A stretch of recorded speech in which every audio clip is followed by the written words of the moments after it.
Hare Krishna. We continue reading from Bhagavad Gita as it is, chapter 9, the most confidential knowledge, text 30. Api chetsu duracharo Chitsu duracharo bhajate mam ananya bha bhajate mam ananyabhak sadhur eva samantavya sadur eva samantavya samyak vyavasito hi saha. samyak vyavasito hi saha. Translation and purport by His Divine Grace A.C. Bhaktivedanta Swami Srila Prabhupada. Even if one commits the most abominable action, if he is engaged in devotional service, he is to be considered saintly because he is properly situated in his determination. Krishna is going on to speak to Arjuna about the excellent position of devotional service and the devotee. He's been saying the devotees are the Mahatmanas. And now he's saying, even if one appears to have committed some abominable action, if he is a pure devotee, he's still saintly. Accidental fall downs are there, but those should not be considered. Why? Because he understands that he's an eternal servant of Krishna. So he's properly situated in his determination. The word Sudarachara used in this verse is very significant and we should understand it properly. When a living entity is conditioned, he has two kinds of activities. One is conditional and the other is constitutional. So what does it mean when we are conditioned? When the living entity is conditioned? It means when we are conditioned by the modes of material nature, we start thinking, I'm a product of this material world. We get this material body. And so we have activities based on this body and our real activity, our constitutional activity, that is devotional service. It's not that the soul is not active. We always have to understand that the soul is eternal. Not that once I get liberated, I don't exist anymore. Well, we will say, oh, if I say I am existing, that's false ego. No. What is false ego is to think that I am the body. What is the true ego is to understand I am eternal, part and parcel of God. That is what is the difference. That I am, we can never give it up. Why? Because we exist eternally. We are spiritual. If we think that we are not going to exist at one point of time, then it again goes to point that we think we are material. And that exactly is what we have to correct. That is the mentality which we have to correct. We have to understand we are spiritual. So we are eternal. And so we are eternally active. Not that we are sleeping once we become liberated. No, the soul is active. It's not that the body is active. The body is dead. As for protecting the body or by abiding the rules of society and state, certainly there are different activities, even for the devotees, in connection with the conditional life, and such activities are called conditional.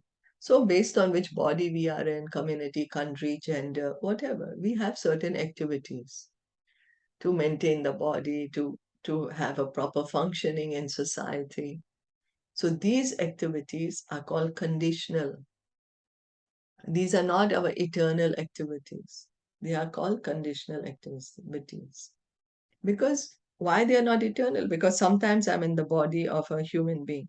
So my activities are based on a human being. Then if I'm in the body of a dog, my activities are based on being in the body of a dog, right? So they're conditioned to which kind of body I'm taking these activities. But besides these, the living entity who is fully conscious of his spiritual nature and is engaged in Krishna consciousness or the devotional service of the Lord has activities which are called transcendental. So, whatever we are doing, thinking I'm the body, those activities are called conditional. But when we understand I'm eternal soul, I am part and parcel of Krishna. And we engage in activities. Those activities are our constitutional activities. Those are the activities which are transcendental, devotional service, Krishna consciousness. Those are eternal activities because that is the real activity of the soul, the eternal activity of the soul. Such activities are performed in his constitutional position and they are technically called devotional service.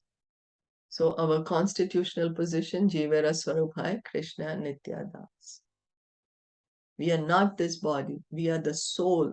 Each soul, what we are part and parcel of Krishna. That is our constitutional position.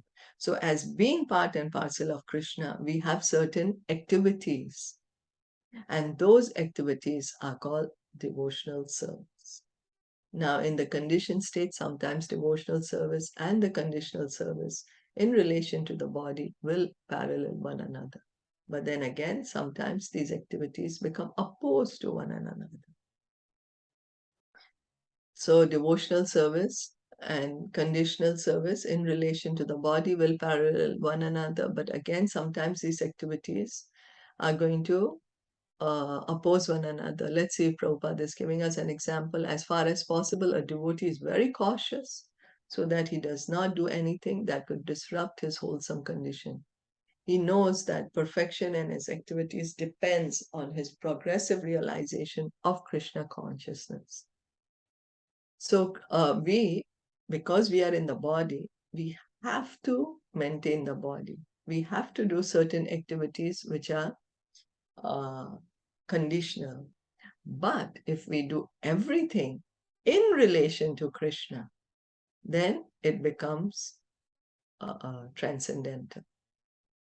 So eating, we have to eat because we are in the body. We have to maintain the body. We are going to eat. But if we eat Krishna Prasad, the very act of eating becomes transcendental because Krishna Prasad is transcendental. So the act of eating Krishna Prasad is transcendental.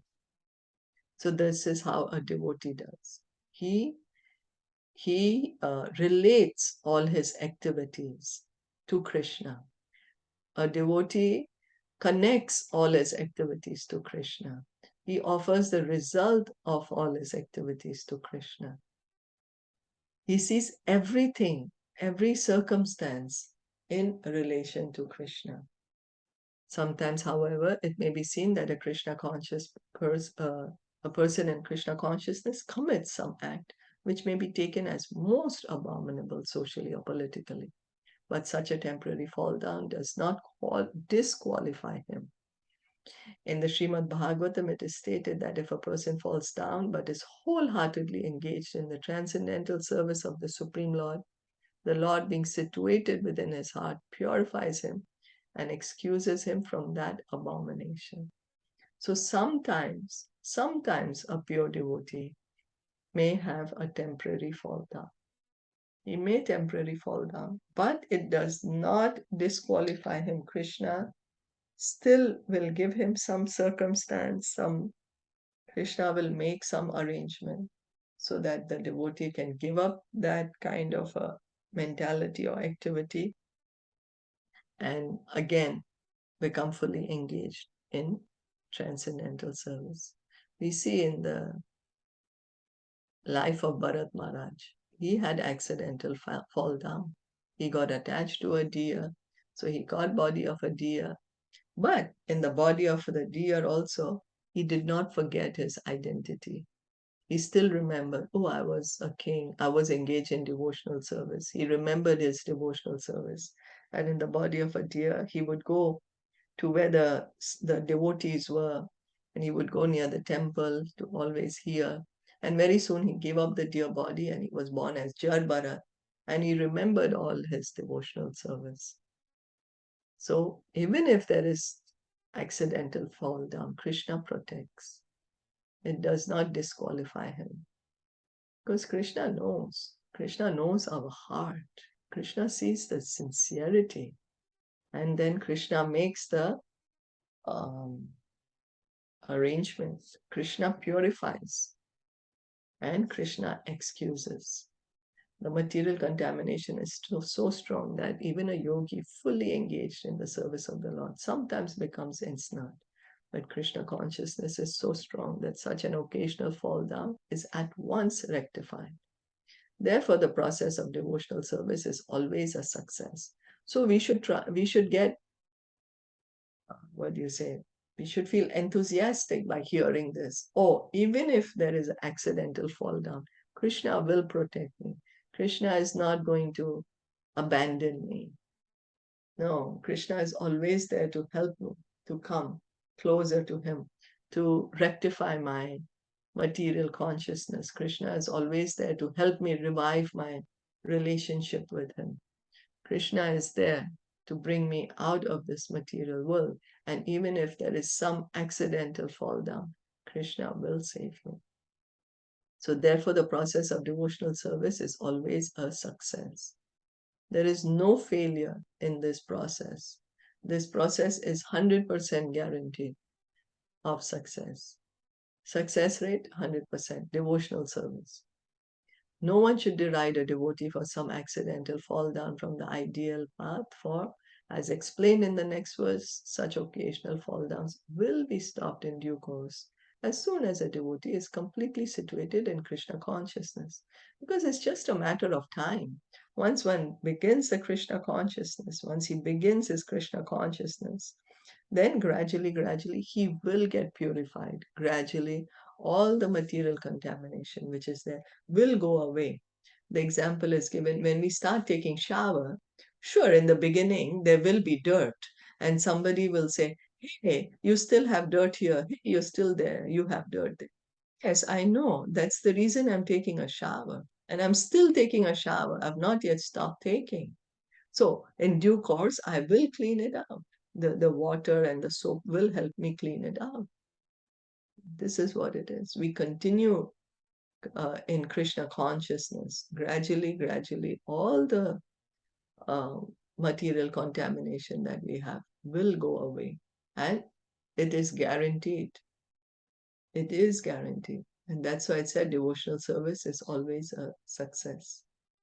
Therefore, a person who is situated in Krishna consciousness and is engaged with determination in the process of chanting Hare Krishna, Krishna Krishna, Hare Hare, Hare Ram, Ram Ram, Hare Hare, should be considered to be in the transcendental position, even if by chance or accident he is found to have fallen.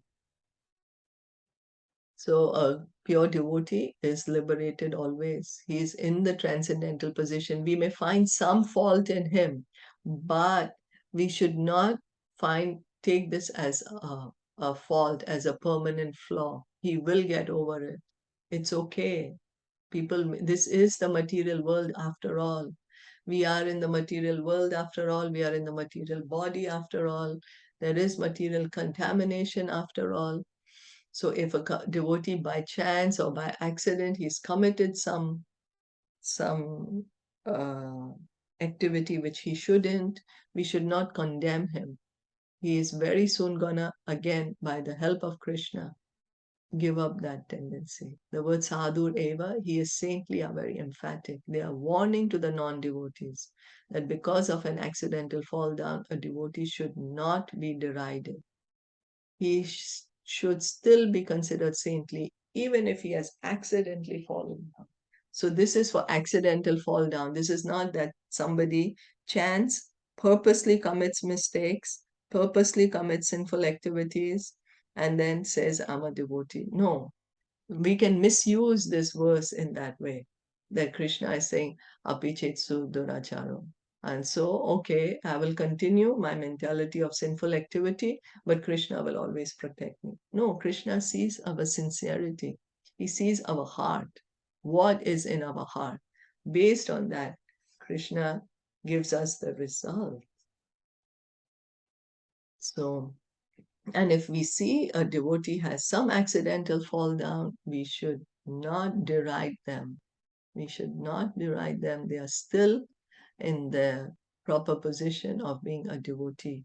And the other word, mantavya, is still more emphatic. If one does not follow this rule and derides a devotee for his accidental fall down, then one is disobeying the law, the order of the Supreme Lord.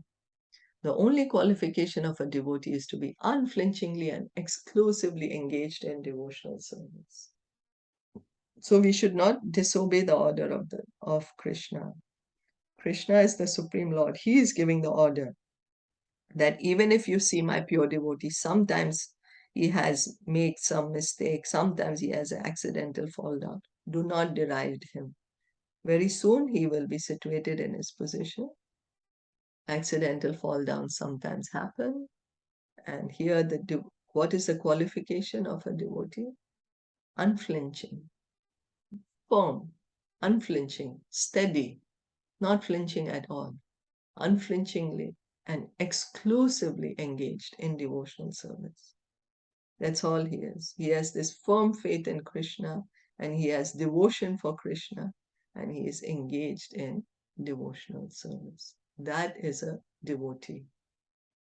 A devotee means he has devotion, unflinching devotion. So we should not misuse this verse and think, okay, I will continue to perform sinful activities on purpose, not on purpose that, oh, I will perform something sinful and I'll chant and all my sins will go away. No, that's the seventh offense to the holy name. That is committing offenses on the strength of the holy name, and that is an offense. So the idea is, yes, we may still have a lot of desires, but we continue chanting with the hope that one day we can be able to give up all these material desires. Are there any questions or comments?